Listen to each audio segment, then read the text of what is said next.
Samsung Galaxy S23 FE looks like its expensive siblings, the Galaxy S23 and S23 Plus. It's got that premium vibe with a glass back, 3 distinct camera rings, and an aluminum frame. It's not the most compact phone out there, but I'm digging that minimalistic design. It's got that sweet IP68 water and dust resistance, and the trusty USB-C port. On the front, we're looking at a 6.4-inch dynamic AMOLED display with FHD plus resolution. It's got a smooth 120 Hz refresh rate and Corning Gorilla Glass 5 for protection. It's got wide viewing angles, good visibility in the sun. Plus, those Dolby Atmos-powered stereo speakers bring some serious noise in a good way. This is where it gets interesting.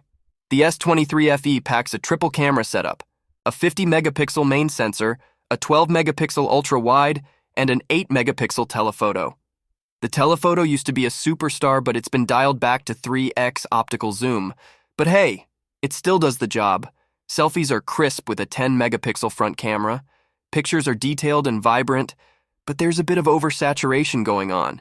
In good light, it shines with sharpness and good exposure, but in low light, it's just okay.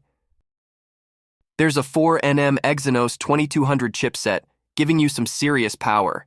It runs smooth as butter, no lags, and handles gaming like a champ. You've got 2 memory and storage options, 8 plus 128 gigabytes or 12 plus 256 gigabytes. Just remember, no micro SD card slot, so choose wisely. With a 4,500 mAh battery, this thing keeps you going all day with regular use. It supports 25-watt charging. If you want a clean software experience with a good mix of features, the S23 FE is a solid choice.